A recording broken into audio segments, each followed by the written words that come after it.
Al tercer día de lluvia habían matado tantos cangrejos dentro de la casa que Pelayo tuvo que atravesar su patio anegado para tirarlos al mar, pues el niño recién nacido había pasado la noche con calenturas y se pensaba que era a causa de la pestilencia.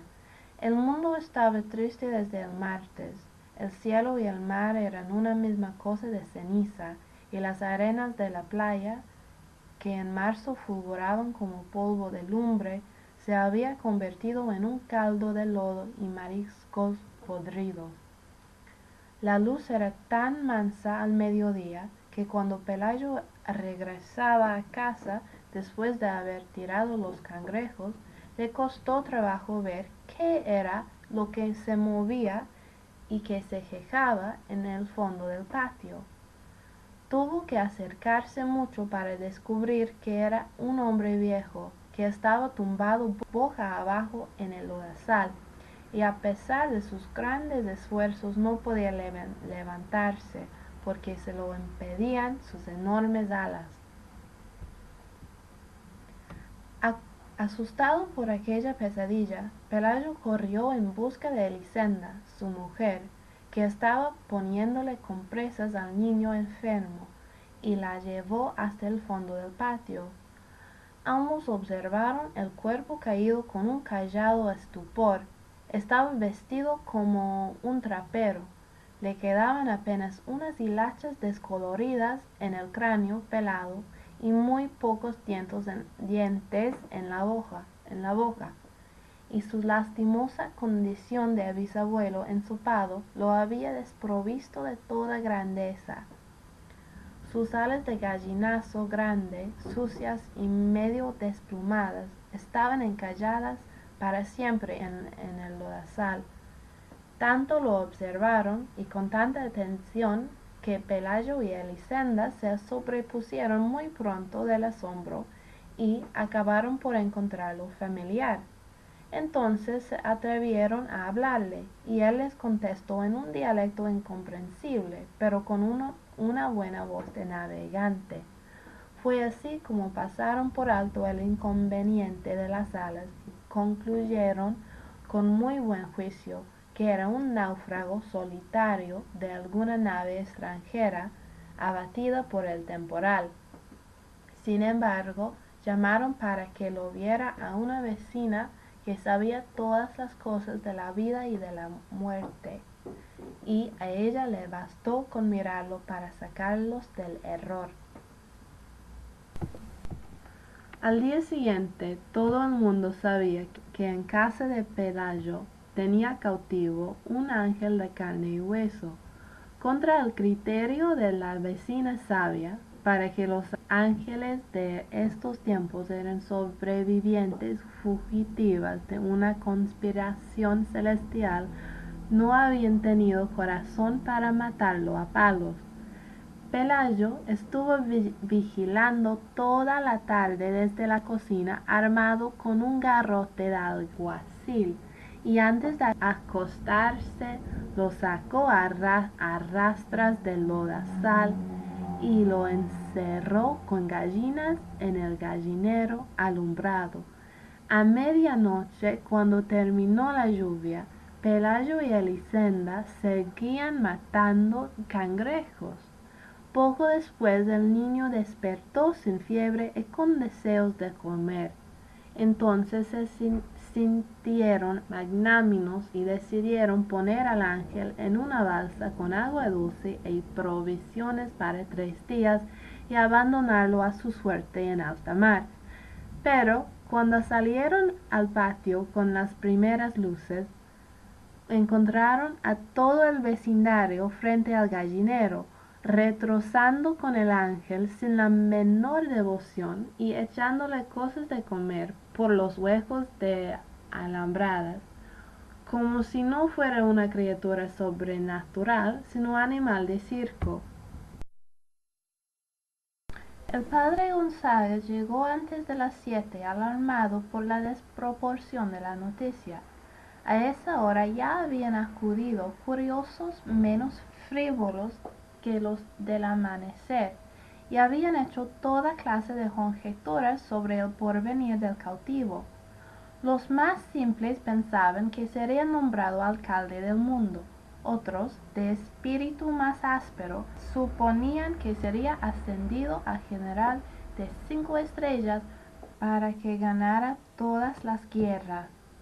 Algunos visionarios esperaban que fuera conversado como semental para implantar en la tierra una estirpe de hombres alados y sabios que se hicieron cargo del universo. Pero el padre Gonzaga, antes de ser cura, había sido leñador macizo. Asomado a los alambradas, repasó un instante su catecismo y todavía pidió que le abrieran la puerta para examinar de cerca de aquel varón de lástima que más parecía una enorme gallina decrépita entre las gallinas absortas. Estaba echando en un rincón, secándose al sol las alas extendidas entre las cáscaras de fruta y las sobras de desayuno que le habían tirado los madrugadores.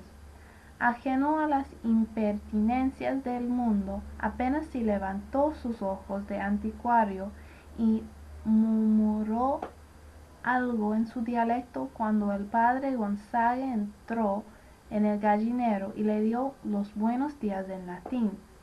El párroco tuvo la primera sospecha de impostura al comprobar que no entendía la lengua de Dios ni sabía saludar a sus ministros. Luego observó que visto de cerca resultaba demasiado humano. Tenía un insoportable olor de intemperie. El revés de las alas sembrado de algas parasitarias y las plumas mayores maltratadas por vientos terrestres. Y nada de su naturaleza miserable estaba de acuerdo con la egregia dignidad de los ángeles. Entonces abandonó el gallinero y con un breve sermón previno a los curiosos contra los riesgos de la ingenuidad. Les recordó que el demonio tenía la mala costumbre de recurrir a artificios de carnaval para confundir a los incautos. Argumentó que si las alas no eran el elemento esencial para determinar las diferencias entre un gavilán y un aeroplano, mucho menos podían serlo para reconocer a los ángeles. Sin embargo, prometió escribir una carta a su obispo para que éste escribiera al sumo pontífice, de modo que el veredicto final viniera de los tribunales más altos.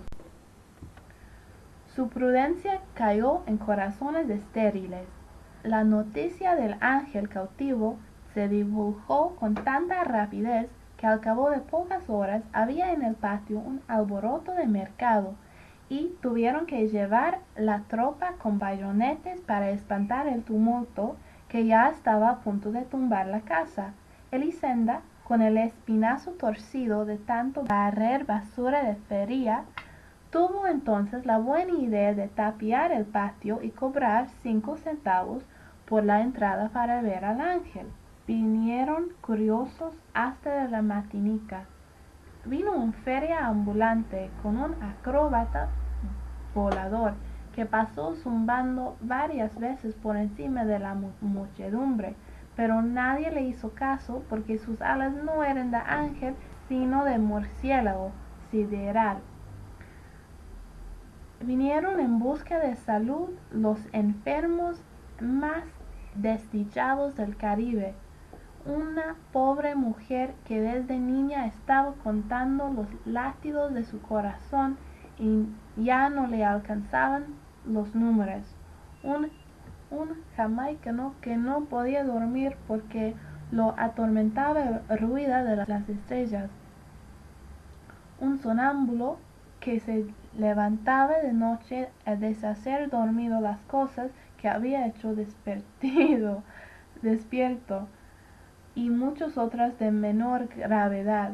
En medio de aquel desorden, el naufragio que hacía temblar la tierra Pelayo y Elisenda estaban felices de cansancio, porque en menos de una semana atiborraron de plata los dormitorios y todavía la fila de peregrinos que esperaban su turno para entrar llegaba hasta el otro lado del horizonte.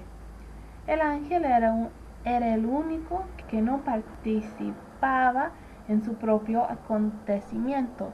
El tiempo se le iba buscando acomodo en su nido prestado, aturdido por el calor del infierno de las lámparas de aceite y las velas de sacrificio que le arrimaban a las alambradas. Al principio trataron de que comiera cristales de alcanfor, que, de acuerdo con la sabiduría de la vecina sabia, era el alimento específico de los ángeles, pero él los despreciaba, como despreció sin probarlos los almuerzos papeles que llevaban con los penitentes, y nunca se supo si fue por ángel o por viejo que terminó comiendo nada más que papillas de berenjena. Su única virtud sobrenatural parecía ser la paciencia, sobre todo los primeros tiempos, cuando le picoteaban las gallinas en busca de los parásitos estelares que proliferaban en sus alas, y los baldados le arrancaban plumas para tocarse con ellos sus defectos, y hasta los más piadosos le tiraban piedras tratando de que se levantara para verlo de cuerpo entero. La única vez que consiguieron alterarlo fue cuando le abrazaron el costado con un hierro de marcar novillos, porque llevaba tantas horas de estar inmóvil que lo creyeron muerto. Despertó sobresaltando, despotricando en lengua hermética y con los ojos en lágrimas, y dio un par de aletazos que provocaron un remolino de estericol, de gallinos y polvo lunar, y un ventarrón de pánico que no parecía de ese mundo, aunque muchos creyeron que su reacción no había sido de rabia sino de dolor. Desde entonces se cuidaron no molestarlo, porque la mayoría entendió que su pasividad no era la de un héroe en uso de un buen retiro, sino la de un cataclismo en reposo. El padre Gonzago se enfrentó a la frivolidad de la muchedumbre con fórmulas de inspiración doméstica, mientras le llegaba un juicio terminante sobre la naturaleza del cautivo. Pero el correo de Roma había perdido la noción de la urgencia.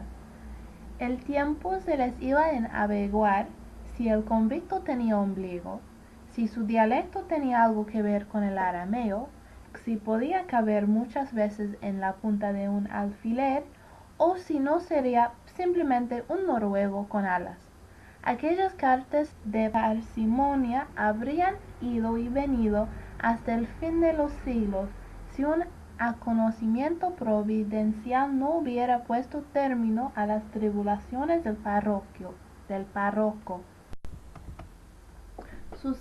Sucedió que por esos días, entre muchas otras atracciones de las fieras errantes del Caribe, llevaron al pueblo el espectáculo triste de la mujer que había convertido en araña por desobedecer a sus padres.